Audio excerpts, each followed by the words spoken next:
Rio Hondo Prep football is one of the best kept secrets in all of Southern California. As one of the smallest enrollments year in and year out, the Cares have won 16 CIF championships and have been one of the most successful programs throughout their history. Welcome to A Charge to Keep, the official podcast of Rio Hondo Prep football. And now, bringing you the latest news and content from his alma mater, a CIF champion in 2001 from the class of 2003, here's your host, Matt Hersema.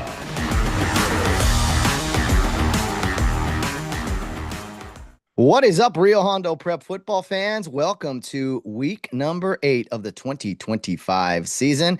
As you can tell behind me, we have some new amenities. I don't know what you would call this. Some new products of the podcast. Just little things here that we're using or kind of upgrading, if you will, to keep things going. For those not watching on YouTube or Rumble, we got a nice little backdrop courtesy of a company that sent me this after I invested, of course, into the paid for it and this and that, but just some additions to the podcast that, again, we're trying to keep this thing growing. And it's a little small. It's a little tighter than I wanted, but we're making it work. We compensate and adjust here on the program. So there'll be some changes going forward, just kind of little things to kind of make this thing look better. Maybe some lighting, maybe some other products, but we're doing our very best to keep this thing going and to keep it improving, kind of like the football team, right? Kind of like that 7-0 football team of ours. The 7-0 Cares this week heading off to Simi Valley to take on the Viewpoint Patriots. Typically, this game is played at Calabasas High School, but for some reason this year, we're playing out at Simi Valley High School. So take note of that. Definitely a tough road trip, always one that is a little difficult, especially on a Friday night, but I think when you look at Calabasas, you look at Simi Valley, okay, they're maybe not too far apart, but I don't know. I'm kind of looking forward to seeing Simi Valley, and hopefully it's a little bit easier on the travel and such. So tough one to get out of for work, definitely, but we will find a way to get over there and make the show happen, make the show go on, or however you like to phrase it. But the 7-0 Rio Hondo Prep Cares on the road in technically the Gold Coast League opener, even though the league is only 3 teams, kind of hard to even call it a league at this point, but the Rio Hondo Cares 7-0, as I mentioned. Also, the Viewpoint Patriots 7-0. So a highly anticipated matchup here in week number 8. 2 undefeateds with good resumes. We'll look at the Viewpoint schedule here later on, but just wanted everyone to be aware of that, and just kind of we got a very good game ahead of us. Tough opponent. Rio has pretty much had their way with Viewpoint over the years, whether they were in the same league or not. But I did want to just take note that, they are undefeated. This is the best record they've had in a while. I think maybe last year they were probably 5-2. But 7-0 is 7-0. And we'll look at their opponents. And I know some of you may roll your eyes or whatever, but hey, you got to take every opponent seriously. And so I hope you guys are ready for a tough road contest here. I will take note of this, or Coach Carson mentioned this to me, actually, that he found it interesting that both Viewpoint and Brentwood took their bye weeks right before the Rio Hondo game. So that should tell you something. Next week, of course, SoFi Stadium and Brentwood and this and that. I've talked about trap games before. You got to handle business one day, 1 week at a time. And that's what the Cares have to do here on Friday out in Simi Valley. They got to handle business because the Viewpoint Patriots would love nothing more than to come out and defeat Rio Hondo, improve to 8-0, take a commanding lead in the Gold Coast League, if you know what I mean. And they're hungry. We're going to look at their players, look at their schedule and everything here later, but they are ready for a win. And if you guys roll your eyes and just say, oh, this is Viewpoint, you better get ready. You better get ready because it's October. I know Rio's coming off a bye week, but so is Viewpoint. So hope you're all well rested. More hats came in, as you could see here on video. I got some more of these for fans out there who are interested. It's LA Kings season. It's baseball playoffs. It is NFL is in full swing. College football, some craziness on Saturday. And man, it's a basketball starting up. It's a great time of year as we approach Halloween here in later October. But for now, it's week 8 and Rio Hondo Prep football. I did want to make a mention to thank RC Production Rentals for supporting the podcast today. There are various ways you can support the Charge to Keep podcast, whether it's through contributions or even some sponsorships, which I'm taking on, and just having conversations with people about what they do, and just kind of putting their name out there if they'd like on the podcast. If they, two-way street, of course, but definitely something that I'm interested in. If you guys have products you want to get out there and sponsor the show, that would be greatly appreciated. But a special thanks to RC Production Rentals. They are celebrating over 20 years of business serving the Hollywood film industry since 2004.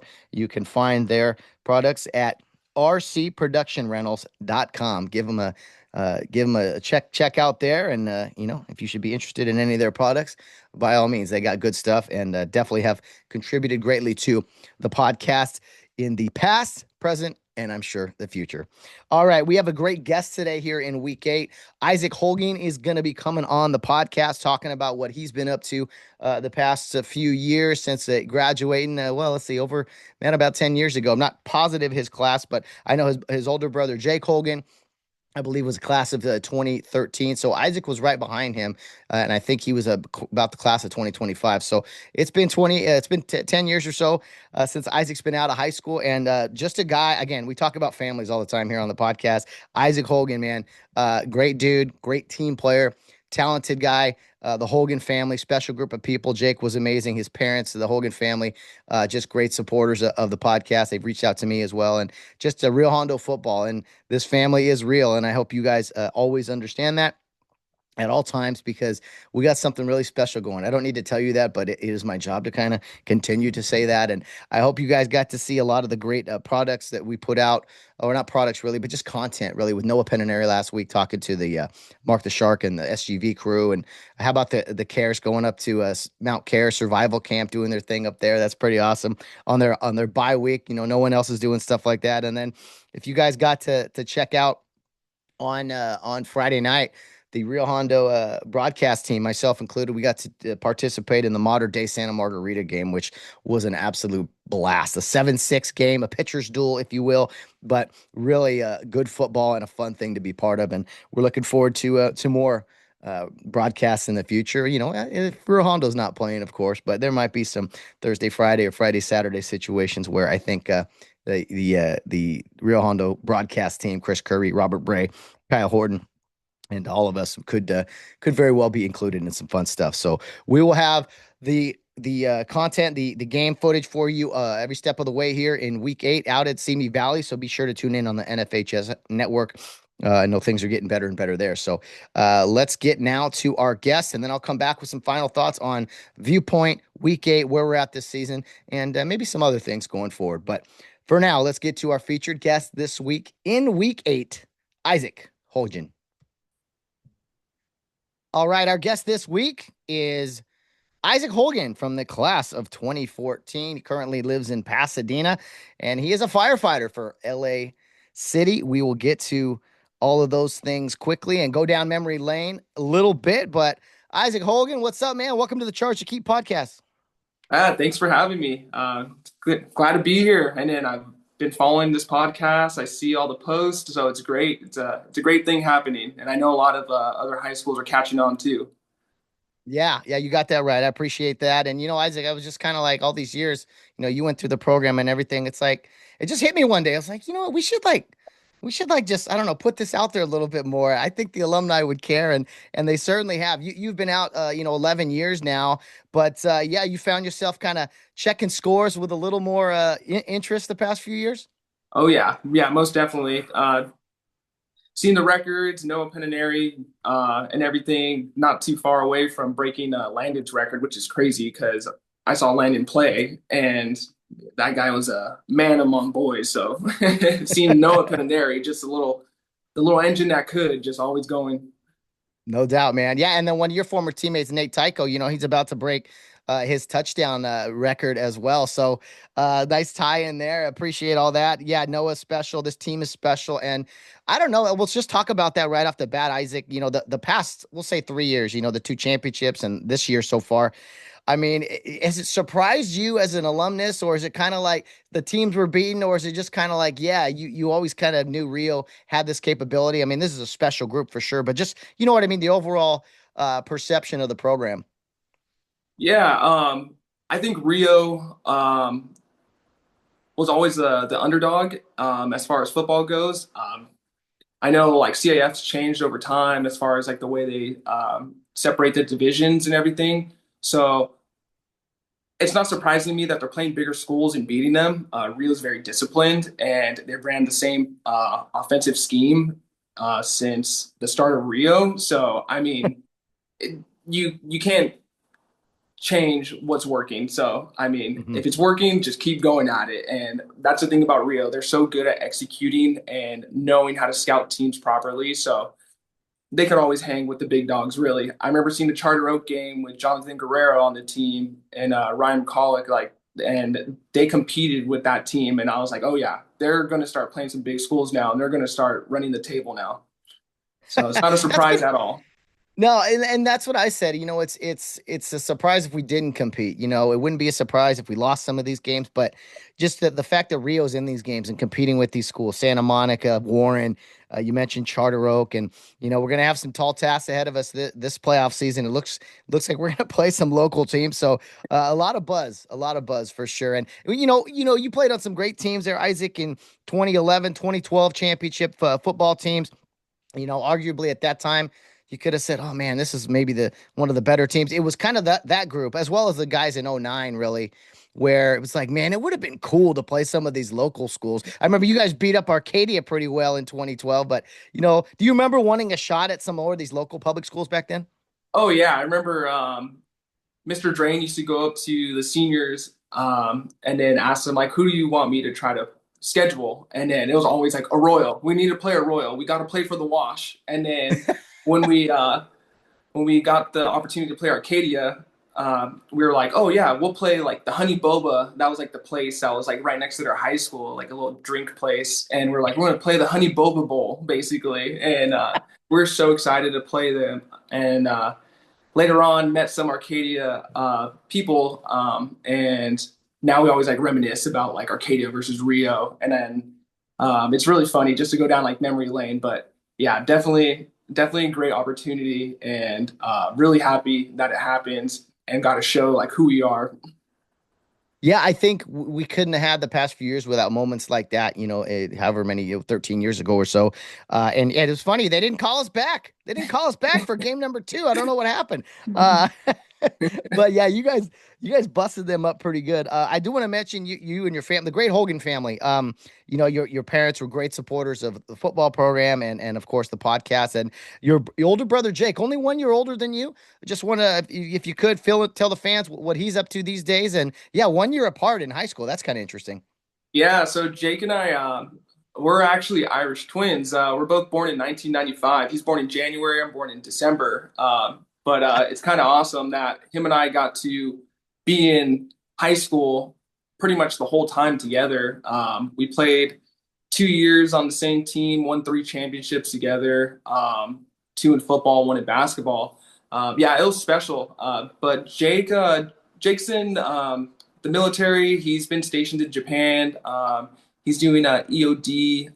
Been training out there for like the past 3 years, and he's kind of more private and focused on work. So we kind of try to talk to him as much as we can, but it's hard to. He's on a 17-hour like difference, so like I'll text him sometimes, and then I won't get a response back till a day and a half later. So it's kind of hard to like just keep up with him. But he does come home and visit, so I mean it's great to see him, and he's doing really well for himself though.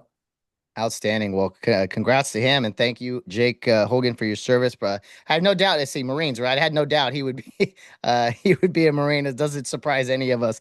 But for yourself, Isaac, you have been a firefighter, LA City. How long? It's you've been out of high school 11 years now. Talk to me about how long you've been doing this and kind of what went into the decision to become a firefighter.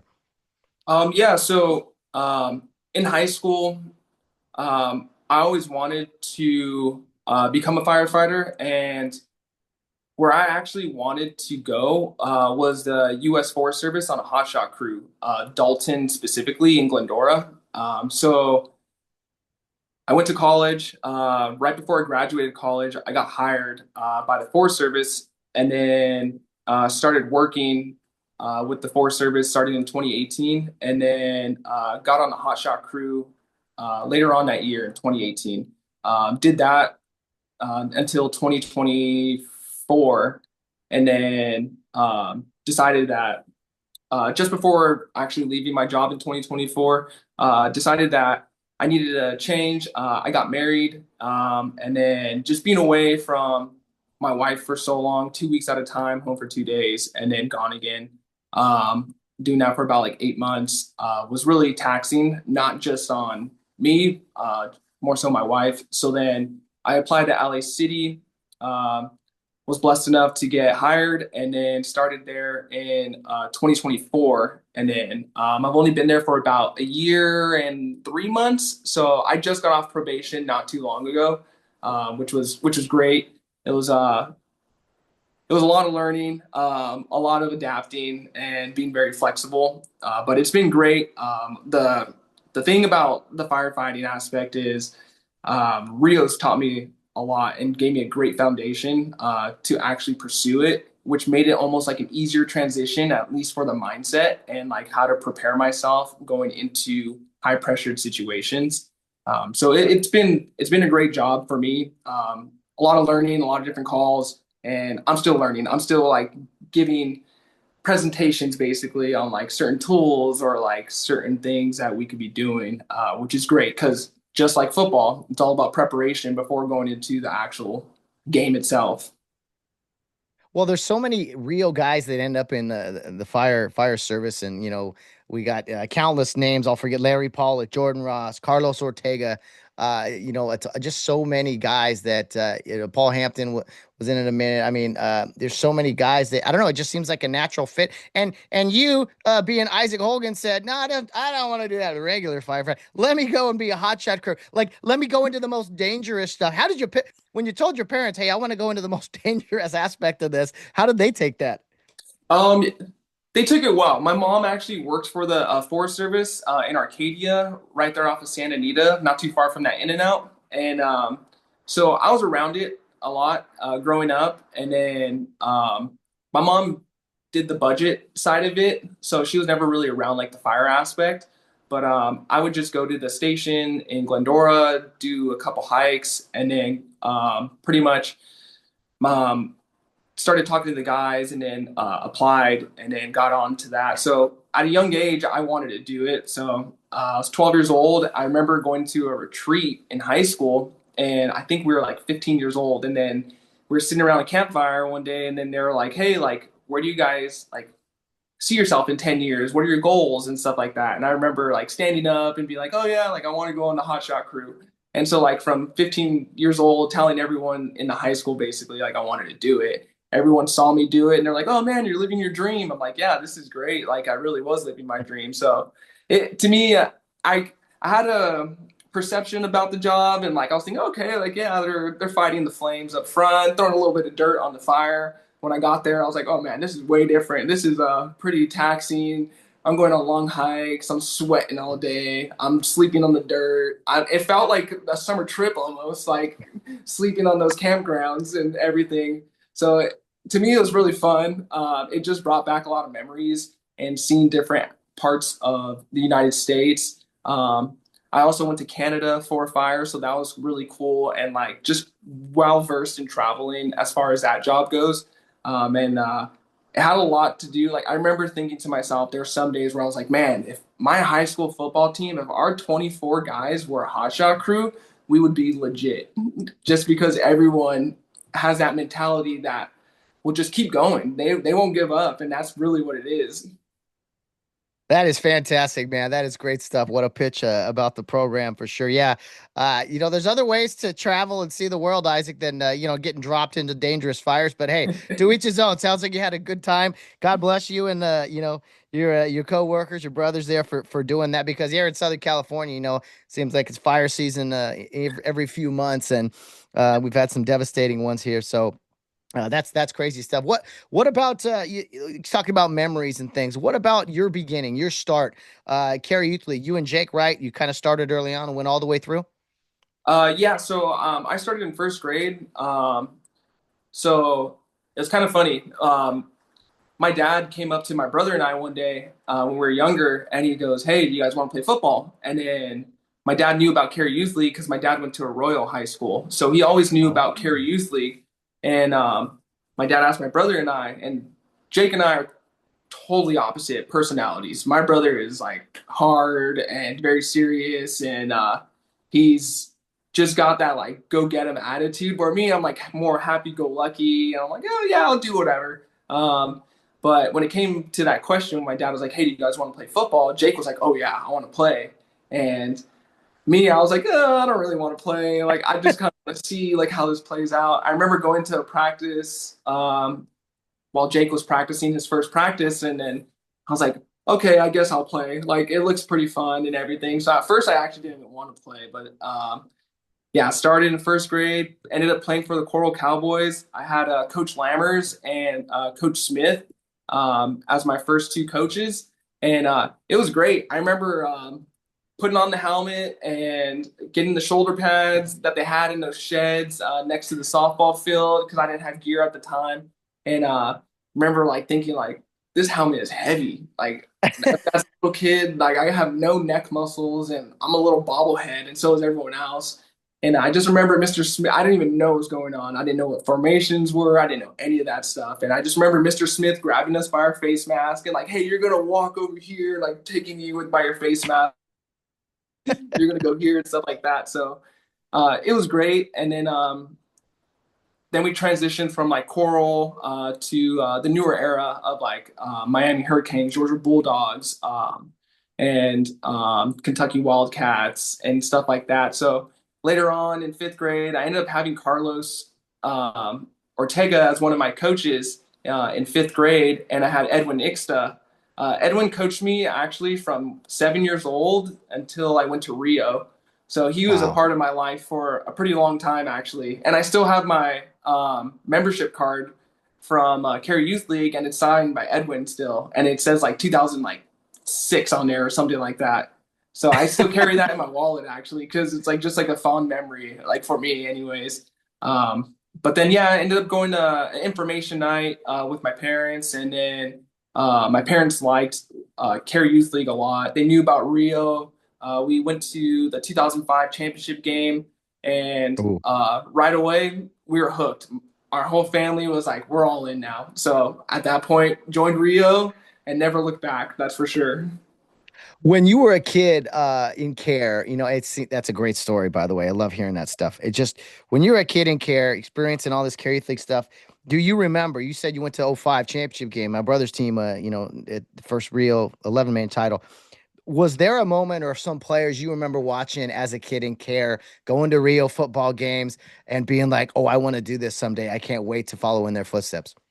Yeah, so I always remember like Edwin was my coach, and I had James Corsini as well as my other coach. And Oh yeah. I remember Edwin, like I was just like, I got to get his wristbands. I got to get his wristbands. And then I saw Edwin on defense, and he was a menace on defense. And as a kid, I was like, I remember after they won their championship, he came and coached me, and I was like, oh my goodness, this guy is like amazing. And I remember seeing Edwin, and I was like, I just got to get his wristband. I saw how dirty he was against Campbell Hall, and I was like, yes, Ooh. I gotta get that wristband. And then meeting Will Tirico later on down the road, I didn't realize how much grit Will really had in that 2005 championship team. Will was a big like impact player. I remember seeing him. I was like, man, Will's pretty clean. They must have a good offensive line. Like he That's he was right. he's a good quarterback here. So yeah, like I just remember like Will Tirico just specifically trying to go and watch Edwin, especially just because he was my coach. I was just so focused on him. I was like, yeah, I got to get his wristband at the end of the game. That's beautiful, man. That's what it's all about. And then, you go into Rio eventually, and then you're all of a sudden you blink, right? And you got kids looking up to you. You're wearing the uniform. And you're like, oh, wait, what just happened here? So, Yeah. you said it was no doubt for you guys, after to go to school. And I kind of, I don't know, I just want to touch on this. Like at that time for me, there was like a transition where, we had always lost like really good players, and not just good players, but good people, good families. They went on to bigger and better schools, and to each their own. But for you guys and your family, seems like you bought in and we're just like, no, there's something really special here. So if you could just speak to that, maybe some other families that are on the fence about, do I want to go somewhere where I can maybe get looked at more or something? I don't know how many other schools have a great podcast like this, covering things and promoting them. But yeah, just if you could, the guys that stay versus guys that kind of go on and kind of, because it's not an easy decision for families. No. So for us, I believe why people stayed was the parents saw how invested we were into Care Youth League itself from a young age. They saw the bond that we had with our teammates. And I'm not saying all the best players stayed and then went to Rio. We did have some really good players in Care Youth League that ended up branching off and going elsewhere. But I was lucky enough to see like my brother's era. So it was like my brother with Jared White, Rico Perez, and Sebi Rosales, like all on the Georgia football team, always going head to head with Michigan for his age group, which was like Colby, Tarico, and they would just always be in the championship against each other for some reason. And I think throughout the years, they were always playing against each other year after year that they were like, you know what, we got a special group. These guys are really enjoying the sport. They're really passionate about it. And the opportunity is limitless at Rio. They give you the most opportunity with the trips, going to Mount Care, doing all this stuff to create that bond. And same for my era, my year. So I played against like Zach Stiver, Nate Tycho, Sean Cowell, Robbie Hanna, Parker Barrett, Johnny Bollinger, like all these different guys that were always being around each other, not just playing against each other in football or any other sport, but also going to those trips, going to Mount Care together, doing those winter camps and then summer camps, and like we all liked each other so much that like it was an easy transition just to be like, hey, like I want to go with my friends where my friends are really. And knowing that that was just a little taste of what the trips might be and like the opportunities we might get, all the outings we had, and then it was pretty easy at that point just to be together.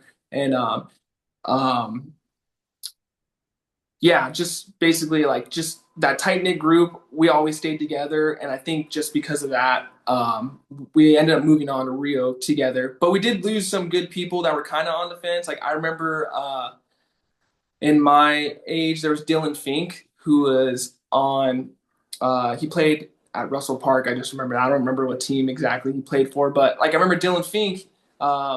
Was on the fence about going to Rio. And if we had him, we're like, oh man, we got another linebacker, we got a quarterback. Like the team would have been even better at that point just by like one player being added. And he ended up going to Glendora, and then his brother ended up going to Glendora as well, who's a great quarterback, ended up going to USC. So like we lose those type of players as well. But as far as the guys that stay with Rio, they just know exactly how each other are, and then they have that grit. Yeah, and it's interesting when you look at other schools in the San Gabriel Valley. I talk to the media guys about this all the time. It's like it's littered with ex-Care Youth League guys. You mentioned Matt Fink, the Amodu brothers, the South Hills at one point. I mean, you're just like, oh, I mean, Corin Berry, I believe, at current Charter Oak quarterback Corin Berry, I believe, played in Care Youth League as well. That's what Will Tirico told me. So it's just, even if you don't go to Rio, it's like, man, the Care Youth League impact to the SGV is really, really something too. Let's talk about your playing days at Rio. Isaac, 2 championships, 2011, 2012. Probably the more exciting one was in 2012, but I don't know if you could just talk to me about, winning a back-to-back championships, the first guys to do it in the 11-man era. Yeah, so 2011 was a special year. I was lucky enough in high school where my class of 2014, my brother's class 2013, and then like Alex Tycho's class in 2012. We were all really close. I just remember like always going to school, getting in the locker room. Like my locker was right next to Javi Rodriguez, and like he was a 2012 guy, and like we were all just like mingling like right off the bat. And it all start like to me, it starts in the locker room. Like it starts when you show up to school. It starts in the locker room, having that locker room leadership, and then transitioning to school, and then the field itself. Um, it was a special group. I'll never forget my sophomore year getting brought up to varsity 2 days before playing against Francis Parker. I was practicing with JV all summer long, and then 2 days before that first game, Mr. Drain calls me and goes, "Hey, like show up to varsity practice tonight on Wednesday night." And I was like thinking in my head, like, is he serious? Like I want to play with my friends on JV, like all my friends are there. But I was like, you know what, Mr. Drain knows what's best. He's gonna whatever he thinks is best, I'm gonna do it. Like, and I feel like that's how a lot of Rio guys are. Like they'll step up to the challenge, and it's great. A challenge is always great because it brings you out of your comfort zone, and they really help guide you to get past the challenge and then be successful. They give you the tools, they give you everything just to be successful. And I think it translates over with every single guy at Rio. So that first year in 2011, when we won that championship, I remember running gassers one day, and they're like, you have to make 10.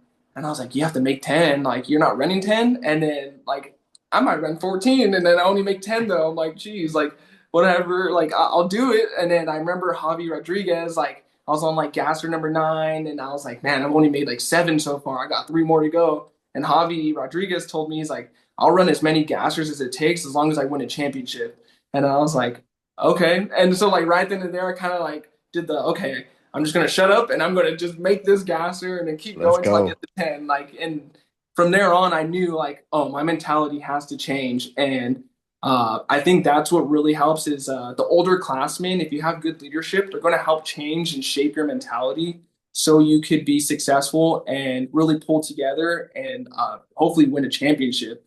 So 2011, that's how that was, and then 2012, it was kind of like right off the bat. Once uh, once basketball season was over in 2012, football was back. Like we Yeah. knew baseball season, it's football time. Like, all right, we're hitting the weight room. We're going to start running together. And it all started from the leadership. So that year was like my brother was a captain, Colby was a captain, like Jared was a captain, Rico was a captain. Like we had 4 great captains, and they held us to a high standard. And I just believe like just the leadership itself, if they're holding you to a high standard, you're going to be very successful. So like my brother made a rule where if you're a receiver, if a ball touched your hands in practice and you missed the pass, every single receiver dropped down into 25 push-ups. And then like Ooh. just something like that. Like, and then after practice, receivers and quarterbacks always stayed just to get the routes in and then get the timing down for catching passes, even though we rarely threw the Yeah. ball. You know, we were a run heavy team, but it mattered like in the championship game and the playoff games as well. So I think, yeah, just starting from the leadership down and then everyone buys into the program itself. That's what makes at least my years very special. Well, in 2012, you have the huge win over Arcadia in week 0. Just a groundbreaking win for the program. The following week, maybe just still thinking about the previous week. Mission Prep comes to Carefield and absolutely dominates you guys. I think it was a 40-point loss, something unprecedented. And as luck would have it, chance would have it, Providence, whatever, you end up playing them again in the CIF championship game. Now, I don't know how confident you guys were, or I know a lot of the media said, well, there's no way they can change 40 points, but you guys end up beating Mission Prep 28-21. Little bit of some rain and some elements, but man, I remember being at that game and just like, I can't believe we're doing this, but at the same time, I can believe we're doing it because it's Rio. So just talk to me about the mentality about playing a team in the finals like that had really kicked your heads in 10 or 11 weeks prior. Yeah. So Yeah, after Arcadia, great win. I don't know if we felt like we are on top of the world or if we just felt like the next week, like I don't know if you ever seen Friday Night Lights, but when like Premium Panthers are playing Dallas Carter, they're Yeah. like, man, they're fast. They're strong and like they're fast. And like I think we kind of felt that that game we lost by like 40 points, where like we didn't think that they were going to be that physical. They had some big guys, and I remember one of their linemen. We were running at him, and like we were thinking like, oh, we could block him, but that guy was just eating us up and chewing us up and then spitting us out. Like it was like nobody's business. They had a linebacker that was really good too. And those two guys in their defense, I think their defense really killed us because we couldn't move the ball too much that game. And then later on down the road, when we saw that we had a redemption week with them, we were like, we just got to run away from these guys. Like we got to develop a different game plan and just really run away from these guys and then get as many yards as we can and just take care of the football, get turnovers, everything they preach at Rio. And so like we were successful, luckily. And it always helps when you're playing at your home field on grass, Oh yeah. because that's what we're used to. We're used to Rio getting hit into the bank, hit into the fence, and like stuff like that. And I think just being there on those cold winter nights at Rio, for some reason it's like 10 degrees cooler. I don't know why. The air just settles in, but we love it because we're so used to practicing on Wednesday nights there and everything. So I think, yeah, just our game plan. And then we realized how tough they were earlier in the season that we're like, all right, now it's our turn to fight back. So it worked out for us big time. Absolutely. A huge win. Mission Prep from San Luis Obispo came down with a huge crowd. And I think it was a 28-21 game, but just a heck of a turnaround for you guys. Back-to-back champs. I know you guys were the first team to play in the state regionals with the format and everything after that. But man, two championships, just unbelievable. And then, if that wasn't enough, you guys turn around within a few months and you win Rio Hondo's first ever basketball championship in the winter of 2013. I know that meant a lot to Mr. Drain. So, yeah, man, how was that? Just taking the pads off, and all of a sudden you're making a run in the basketball playoffs. Oh man, I remember, yeah, after that state playoff game, we had basketball games like literally the next like week. None of us practiced together. We had 11 guys on our team, and basketball conditioning is a lot different than football conditioning. And so, at least for me, like I thought I was in good shape, but then when you're running up and down that court straight sprinting over and over again, you're winded and like just not practicing at all, running a play together in basketball. It was tough in the beginning. I think we lost like our first like 2 or 3 games.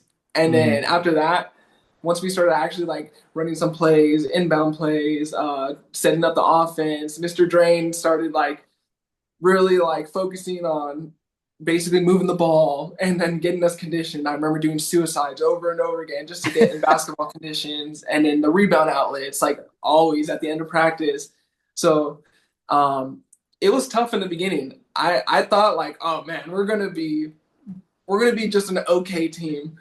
But we had Ryan Wiley, so we also knew like Ryan Wiley is a special guy when it comes to basketball. And so we're like, just give Ryan the ball, we'll win some games. Like and that's kind of like how it was at first. Uh, yeah, it was kind of funny. We had 11 guys, and I just remember in basketball, Mr. Drain really liked our team, not just because the 5 starters, but also those other 6 guys that were coming off the bench. They were just as good as the starters. And so we did a lot of one-on-one, half court, um, Huh. pretty much basketball, and that's how Mr. Drake did it. And it was funny because we had 11 guys, so one guy was an odd man out. We couldn't match up one-on-one, and of course, I was terrible on offense. So Mr. Drain would have everyone go one-on-one, and I would just go on one of the hoops on the opposite end of the court and just work on getting the ball, shooting it into the hoop, right under the hoop, because I was so bad at offense. And I started every game, and I had more fouls than I did points.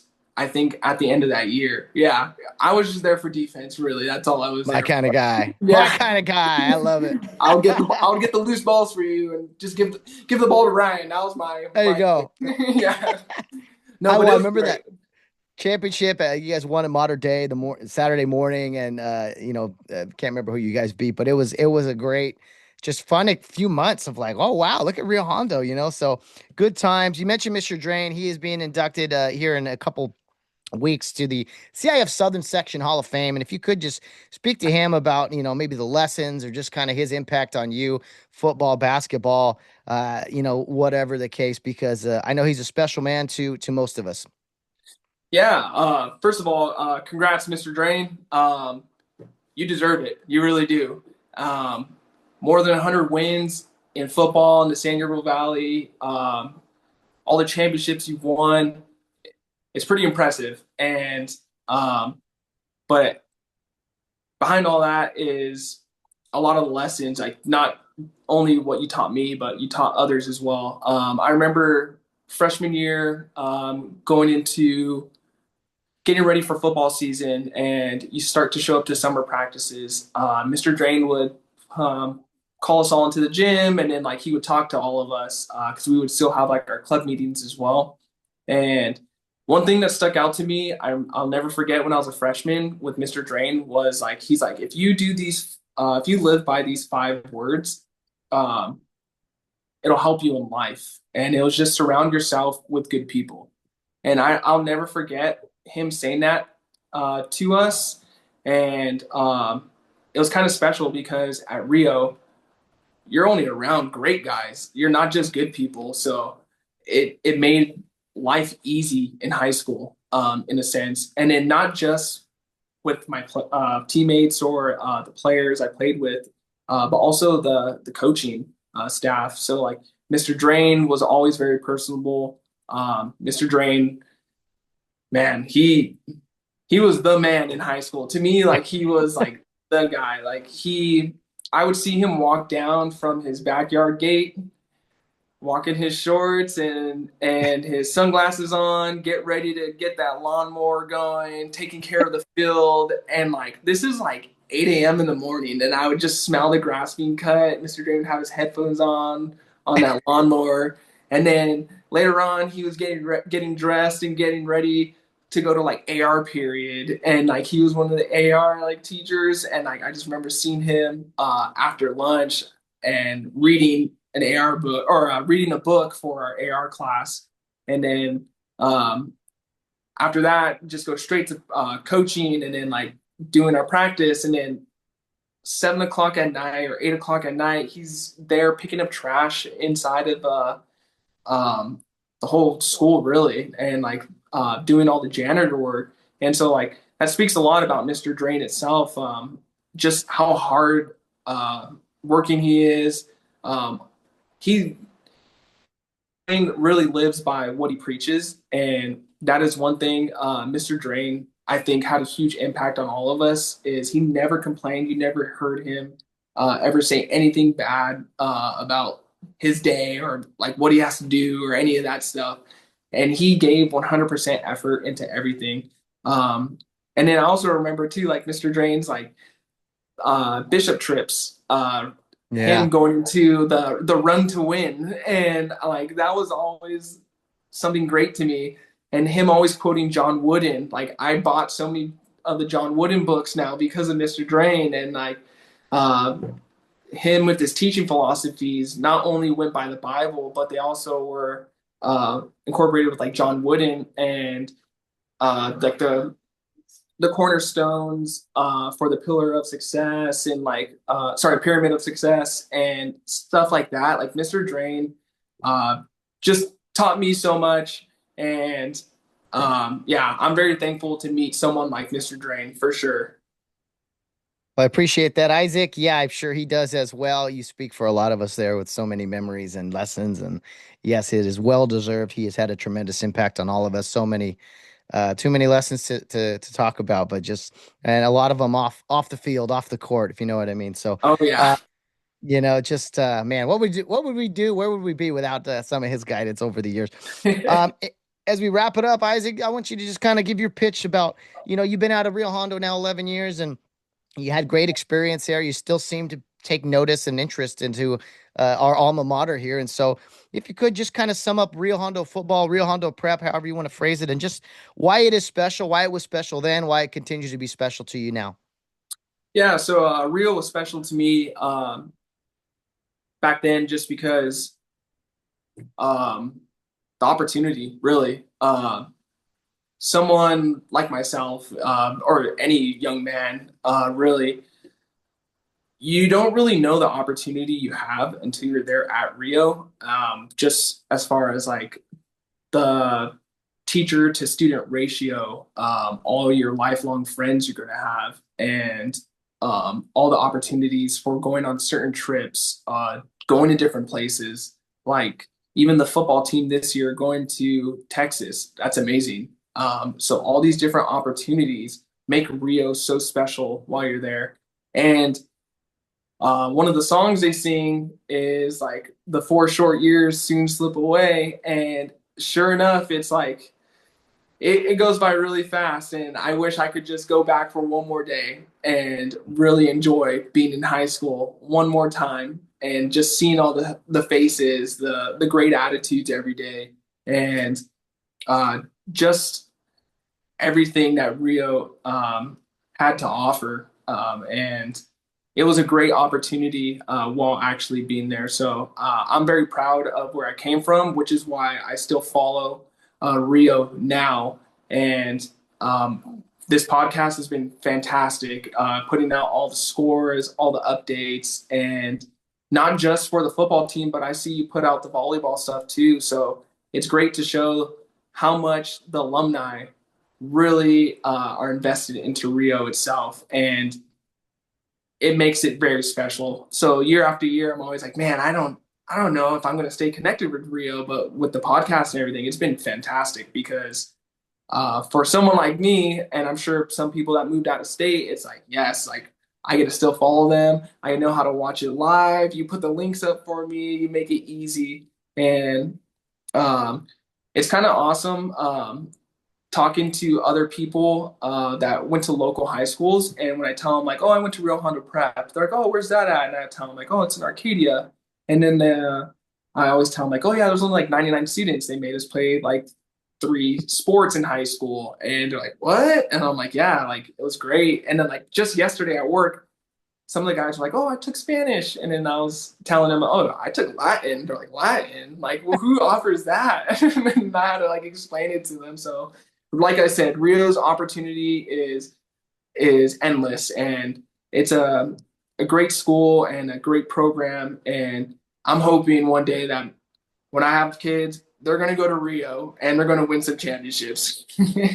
Let's go. I love hearing that. Let's go. I love it. The cycle continues. Isaac Holguin, it's been a pleasure catching up with you, my friend. I know you're out in the Fernando Valley, working fires and everything all the time. But hey, we're playing out there this Friday night out at Simi Valley High School against Viewpoint. All right, yeah. Not too far, not too far. Anyway, hey man, thanks for coming on. It's been fun. Maybe we'll see you at SoFi Stadium in a couple weeks. What do you think? Yeah, I should be able to go. Yeah, I don't have work that day, so Beautiful. yeah. Hey, beautiful. Hey, seriously, thanks for what you do. Your life of service is phenomenal. My best to your brother, your family. It's been great catching up, man. Thanks for coming on the show today. Yeah, thanks for having me. And go Rio. Isaac Holguin coming on the podcast. Always love talking with Rio graduates, but specifically, these guys that fight fires, go into this line of work that is all about service. It is rather dangerous as well. So, just a tremendous guy. Tremendous. It doesn't surprise me at all that he's a firefighter. His brother Jake is a Marine. It's just like, oh yeah, that makes total sense. So as you can see, the energy Isaac has, kind of just the the intensity, the joy really in what he does. I mean, that's a big reason I bring on the alumni, right? So that the current families and prospective families, you get to see the type of young man that or man that just the Rio Hondo experience produces. And so what can you can't say enough about Isaac Holguin there and the family, and just yeah, it's phenomenal. It's good to hear. In a few years, we got another Holguin that'll be roaming the grounds too at Rio Hondo at some point. That sounds like a great plan. Appreciate you, Isaac. It's been a lot of fun catching up, and looking forward to seeing you at a game, maybe your family at a game. Don't hesitate to come over and say hello. It'd be great to see you. All right, let's talk about the Viewpoint Patriots briefly today. They are 7-0, as I mentioned, and although we may not go into a bunch of great detail, I do want to look at some of their stuff on Max Preps, which you guys are more than able to go on yourselves as well. MaxPreps.com, and check out some of the scores from Viewpoint, and maybe some of their better players as well. We'll start in week 0. They played at Channel Islands. They were victorious 27-0. That seems like a little bit of a road trip, maybe up to the Channel Islands, wherever in fact that is. 27-0 shutout win in their opener. Then they hosted Del Sol High School and defeated them 42-15. Looks like they had a bye week, and then maybe had a bye week early, and then on the 5th, and then ended up playing on the 12th at California City, 47-6. The following week versus Hawkins High School, 40-22. Looks to be maybe the most points they gave up all season against Hawkins there with 22 points. Then they played Foothills Christian, which I believe is from the Bay Area or maybe out of state, 55-12, an impressive win there for the Patriots. Then they traveled to Kennedy High School, defeated them 31-16. And finally, last week, although I thought they had a bye last week, but I guess I misspoke. My apologies. Redwood Christian, 21-6, a victory there. So one thing that jumps out to me is kind of the points allowed here by the Viewpoint Patriots. They're not allowing many points. The most they've allowed is 22 in that game against Hawkins. Usually just a couple of touchdowns, 6 points, a shutout, another 6. So it seems to me that maybe Viewpoint can play a little bit of defense this year. And they're putting up points, nothing huge, gotten into the 40s and 50s one time, but 21, 31, just kind of your standard 4 touchdowns or so. So we're gonna have to keep an eye on those the Patriots, and typically they do a little get a little passing game in them. That Kennedy High School, by the way, was a team from Sacramento, just to point that out. But let's see those are state rankings. We don't need to get into that, but Shane Anderson leads this team with 77.7 yards a game. He is a wide receiver. He is number 3 on the football field, 6 foot, 185-pound guy. So he's definitely a guy they want to get the ball to at all times. Let's look at some other player stats here. Junior quarterback for this team. Merriman is number 1. Magnus Merriman, a junior quarterback, and he has thrown for, it looks to be 1,100 yards this season already. Yeah, 1,157 yards, 78 out of 115 attempts. He's thrown 13 touchdowns, only 1 interception, Rio fans. So let's see if the Rio defense can in fact force a turnover or two from Mr. Magnus Merriman, the quarterback for the football team here. Merriman's also rushed for 111 yards and 4 rushing touchdowns. So again, the offense does go through him, as is often the case with these offenses in 2025. Darnell Berry, he wears number 4. He is a running back for the Viewpoint Patriots. He leads the team in rushing with 488 yards, 7 rushing touchdowns. They also have another back, number 5, that is Ben Birkin. He has over 400 yards as well, and 6 rushing touchdowns. So what you're seeing from this football team, pretty well balanced, seems to be a dual threat rushing attack, as well as the quarterback. Don't forget about him with 100 yards or so. And then on the receiving end of Merriman's 13 touchdowns. Well, 9 of those passes have gone to number 3, Shane Anderson for Viewpoint. Actually, let me look at this here, what I just said to you guys. This is actually making the scouting report kind of easy. Number 1, the quarterback, and then number 3, 4, and 5 are kind of the guys to really worry about offensively. Let's see. Another guy with a couple guys with 2 touchdown catches, but yeah, Anderson, number 3, is definitely the main target for Merriman in the passing game. So Merriman over 1,100 yards passing. He's got two running backs that are over 400 yards, approaching 500 yards in 7 games. So pretty good balance there if you think about it. And of course, the leading receiver for the Viewpoint Patriots is Shane Anderson, who has 466 yards receiving, as I mentioned, and 9 touchdowns. So number 1, the quarterback. Number 4 and 5, the running backs, and number 3, the wide receiver to keep an eye on for the Viewpoint Patriots. I think they're coming in, with yeah, the last year there was definitely hype around the game that they wanted to come in and get us, or maybe it was 2 years ago, where they were really excited and off to a good start. This is probably the best start we've seen in the time that we have been with them here. So defensively, looks like a lot of different guys contribute to this team.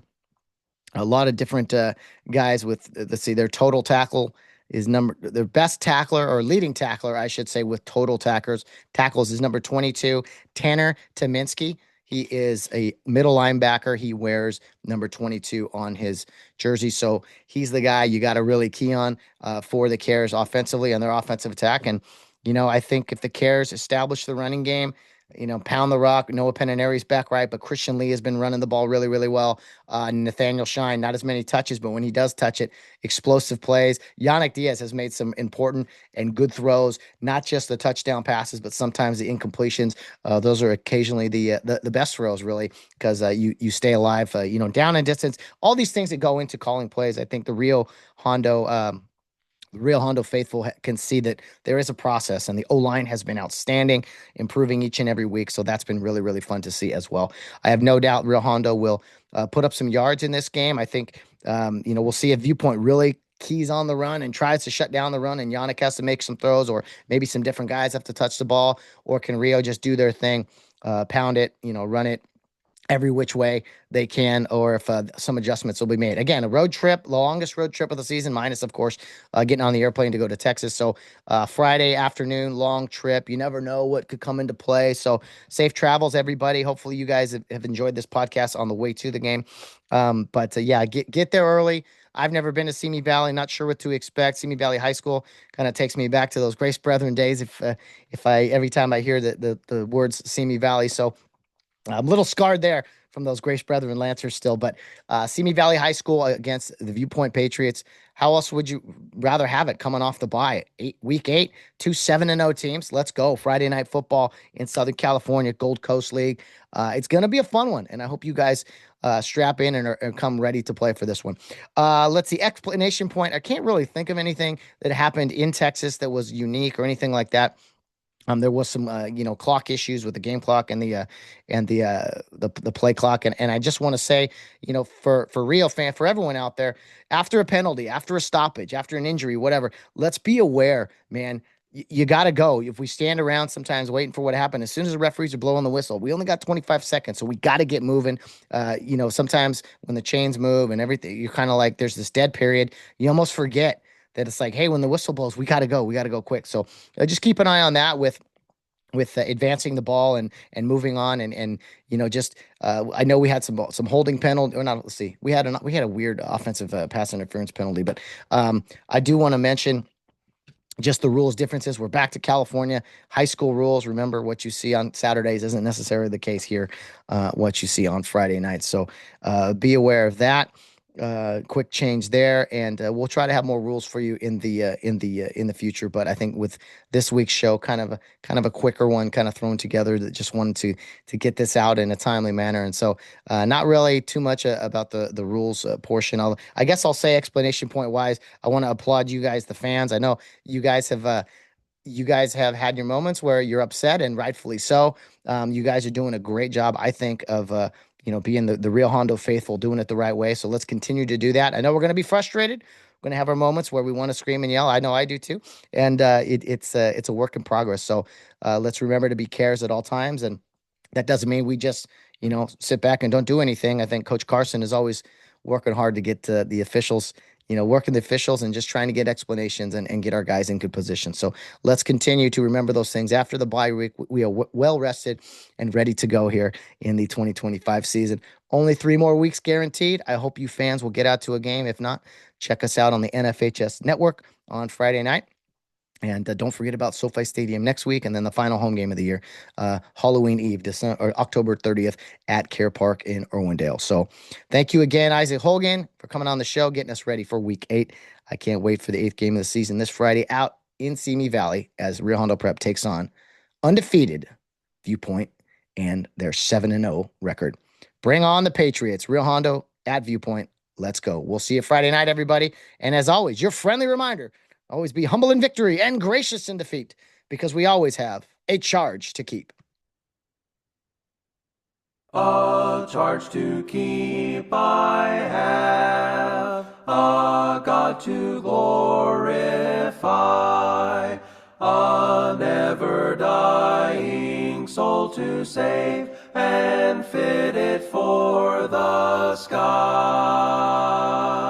Arm me with jealous care, as in thy sight to live, and O thy servant, Lord, prepare a strict account to give.